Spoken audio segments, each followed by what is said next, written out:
भले कच्ची उम्र में जिंदगी की शाम आ जाए, ये मुमकिन ही नहीं कि खून पर इल्जाम आ जाए।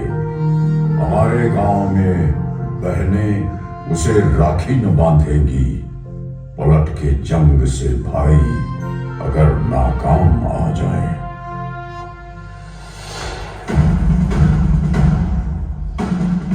मैं कैलाश पर्वत, और आज मैं आपको एक आम मुद्दे की कहानी सुनाऊंगा। उस पराक्रम की कहानी जो मानवीय शक्ति और सामर्थ्य से भरे, उस शौर्य की कहानी जिसे हमने आंखों से न देखा होता तो किंवदंती कहकर झुठलाते थे। उस अदम्य साहस की कहानी जो घटते हुए तापमान के साथ और बढ़ा। उस युद्ध की कहानी जो भारत के रणबांकुरों में आखिरी गोली और आखिरी सांस तक लड़ा। ये कहानी है 1962 के भारत चीन युद्ध की। ये कहानी है रिजांगला की। हिंदी चीनी भाई भाई का नारा लगाकर हमारी पीठ में विश्वासघात का खंजर उतार देने वाला चीन आज भी रिजांगला की लड़ाई याद करके थर्रा उठता है। बात तब की है जब हमारी आजादी को सिर्फ 15 वर्ष हुए थे। हम घुटनों से उठकर पैरों पर खड़े होने की कोशिश कर रहे थे। हमारे सैनिकों की छातियां साहस और संकल्प से भरी हुई थी, लेकिन हमारे हथियार घर अत्याधुनिक हथियारों से खाली थे। मित्रता की आड़ में छुपकर चीन ने हम पर आक्रमण कर दिया। जब तक हम उनकी नीयत भांप पाते, संभल पाते, वो हमारी सीमाओं के भीतर तक प्रवेश कर चुके थे। चीन की गिद्ध दृष्टि उस सेक्टर पर थी जो सामरिक दृष्टि से जीतना उनके लिए बेहद जरूरी था, चुशुल। इसी के फलस्वरूप जम्मू कश्मीर के बारामूला में स्थित डेरा कमांड को चुशुल सेक्टर में डिफेंसेस इख्तियार करने का हुक्म दिया गया। 2 अक्टूबर 1962 को कमान अधिकारी लेफ्टिनेंट कर्नल H.S. ढींगरा की अगुवाई में डेरा कमांड ने ले पहुंचकर 114 इन्फेंट्री ब्रिगेड में रिपोर्ट किया। 13 अक्टूबर 1962 को बटालियन चुशुल एयरफील्ड की सुरक्षा के लिए रवाना हुई तथा 24 अक्टूबर 1962 तक पूरी बटालियन चुशुल में एकत्रित हो गई। यहीं चुशुल की घाटियों में समुद्र तट से 16,440 फीट की ऊंचाई पर स्थित है रिजांगला। रिजांगला दक्षिण पूर्वी दिशा में एक प्रहरी की तरह खड़ा है और चुशुल घाटी को दिन रात सुरक्षा प्रदान कर रहा है। रिजांगला पर डिफेंस इख्तियार करने की जिम्मेदारी मेरे उस पराक्रमी बेटे को सौंपी गई जिसे राजस्थान की वीर भूमि ने महाराणा प्रताप और बप्पा रावल की कहानियां सुनाकर पाला था, मेजर शैतान सिंह। दुश्मन किसी भी वक्त रिजांगला पर आक्रमण कर सकता था। उल्टी गिनती शुरू हो चुकी थी। एक एक पल हार और जीत का अंतर सिमटता जा रहा था। मेजर शैतान सिंह ने पलक झपकने की प्रतीक्षा भी नहीं की और रिजांगला पर अपनी कंपनी द्वारा डिफेंस इख्तियार कर दिया। इन बर्फीली घाटियों पर तापमान 0 से 40 डिग्री नीचे तक फिसल जाता है और विज्ञान कहता है कि इंसान का शरीर इतनी ठंड बर्दाश्त करने के लिए नहीं बनता। एक बार तापमान में शरीर के अंदर प्रवेश कर गया तो हृदय गति रुकने का डर है। लेकिन अगर कोई ये कहे कि उसे मौत से डर नहीं लगता तो या तो वो झूठ बोल रहा है या फिर वो भारत का सिपाही है। मेजर और उनके लड़ाकों को तापमान की नहीं, हिंदुस्तान की फिक्र थी। 18 नवंबर 1962 प्रातः 4 बजे नायक हुकुमचंद के नेतृत्व में नंबर 8 प्लेटून के एक पेट्रोल ने भारी संख्या में दुश्मन को अपनी प्लेटून की तरफ बढ़ते देखा। उन्होंने तुरंत प्री लाइट फायर और लाइट मशीन गन के बर्स्ट से सबको अलर्ट किया, जिसके फलस्वरूप पूरी कंपनी स्टैंड में आ गई।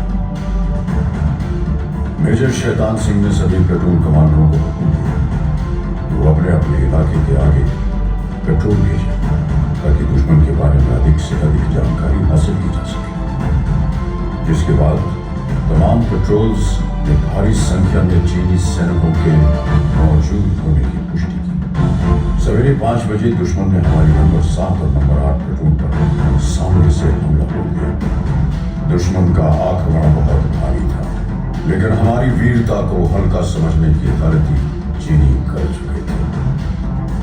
हमने अपनी लाइट मशीन गन और मोटर्स का मुख खोल दिया और देखते ही देखते लाशों के ढेर लगा दिए।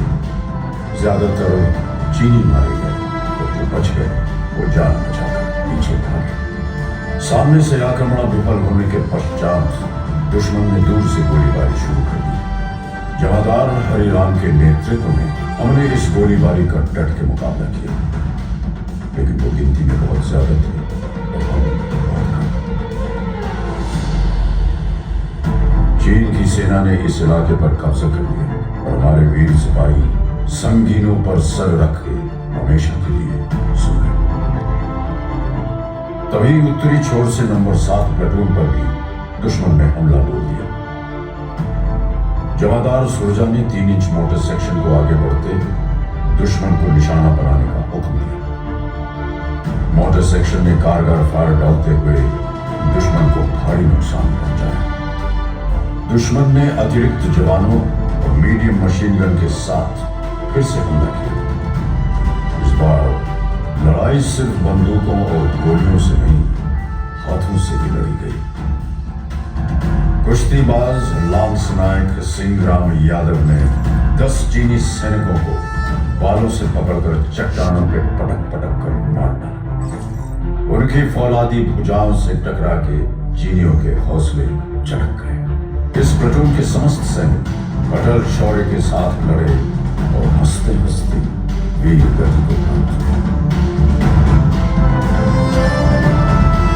अब दुश्मन अपने आंकड़ों का रुख प्लेटून नंबर 9 की ओर मुड़ चुका था। चीनियों ने भीषण गोलीबारी की और हमने एक एक गोली के जवाब में 10-10 छातियां आगे कर दी। मैंने अपनी आंखों से देखा मेजर शैतान सिंह का शौर्य। मैंने देखा उस जाबाज का जलाल, देखा कि कैसे उसके सीने से टकरा के संगीनों की धार मुड़ गई और कैसे उसकी ललकार सुन के चीनी आंखों की नींद उड़ गई। मेजर शैतान सिंह के बदन में चीन का लोहा घुसता रहा और वो दिलेर चीनियों की बुजदली पर हंसता रहा। बदन खून से लथपथ था, लेकिन आवाज में बिजलियां अब तक कड़क रही थी। मेजर शैतान सिंह ने अपने सिपाहियों को ललकारा, काट देना या कटना, पर सौगंध है तुम्हें भारत मां की, पीछे मत हटना। मेजर शैतान सिंह बुरी तरह घायल थे। उन्हें फौरन सुरक्षित ठिकाने की तरफ बढ़ने का आदेश दिया गया, लेकिन उन्होंने इनकार कर दिया। उन्होंने नायक रामचंद्र यादव और उनके साथ एक और जवान को बटालियन हेडक्वार्टर भेज दिया ताकि वो दुश्मन के आक्रमण की खबर पहुंचा सके। मेजर शैतान सिंह आखिरी गोली और आखिरी सांस तक लगे, फिर भारत मां की जंग में अपने प्राणों की आहुति दी। तकरीबन 16 घंटों तक चले इस महासंग्राम में चीन ने 1300 सैनिक खो दिए। चीन के अखबारों में भी भारतीय सैनिकों की वीरता के किस्से छपे। ऐ शहीद मुल्को बिल्लत, मैं तेरे ऊपर निसार, अब तेरी हिम्मत के चर्चे गैर की महफिल में हैं। मेजर शैतान सिंह और उनके साथियों ने चीनियों की हिम्मत तोड़ दी। उन्होंने चुशूल पर कब्जा करने का विचार हमेशा हमेशा के लिए छोड़ दिया। युद्ध के 3 महीने बाद फरवरी 1963 में भारतीय फौजी वहां पहुंचे तो देखा कि बर्फ में सिपाहियों के बदन पकड़ गए थे